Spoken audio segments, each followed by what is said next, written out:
It's been a while, again. But that's what happens when you're an expert in the art of procrastination. If you're new here, I'm Lee, and I'm working on another zombie game. I created passive perks for each of the player characters. I started with Suit, where he doesn't have any weapon spread. Easy. Then I moved on to Karen, where she simply regenerates health at a faster rate. Still easy. Camo's passive perk is spawning bait that attracts the zombies, and after thinking about how I would implement that, I decided to move on to something else. I need to refactor a lot of my scripts, so I started with my enemy scripts. I had a lot of lazy abstraction and ugly code, so I went from something like this to this, and separated a lot of unnecessary logic and blah blah blah, boring, yeah I know. But the fun part was I actually broke stuff. So before we get into that, I created Camo's bait perk by creating a perkability system, which just means I use an interface and activate the ability on a key press. So we throw that on our player object and yeah, don't worry, that's just a temporary model. After I replaced the model, I noticed a problem where the transform of the bait is not updating. Apparently, I was tracking the parent game object, but I actually need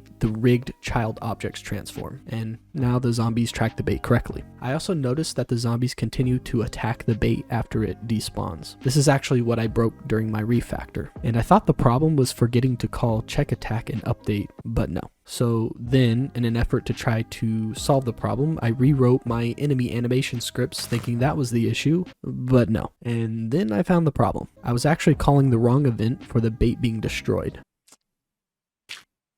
Anyway, I finished up Bro's passive perk where explosions do more damage and have a larger explosion radius. Now that the passive perks are done, I moved on to designing the character selection UI and got a prototype working. The last thing I wanted to add was the animated player models and have them rotate on hover, but the background of the render texture refused to be transparent. And I spent a really dumb amount of time trying to solve this problem.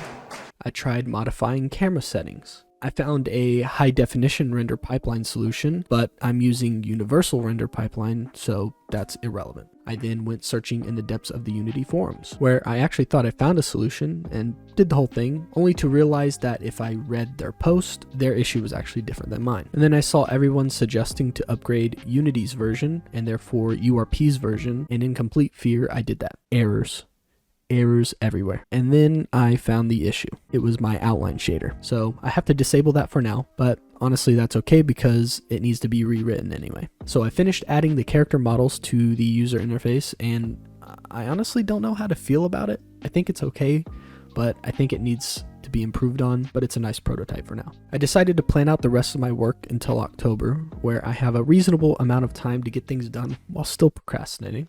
And then I started working on finishing the first map. So I added spawn points for the zombies, spawn points for the bosses, and the perk machine. And now I need to create a bunch of neighborhood themed voxel models. So I started with a car model where I want to create a vehicle destruction system with multiple vehicles, but that'll have to wait until the next devlog. Unfortunately, I don't have a lot of juicy stuff to show in this devlog. It was a lot of coding, refactoring, and solving random problems. But I hope you enjoyed the update. Let me know what you think in the comments. Please leave a like, subscribe, and hopefully I'll start uploading more consistently. But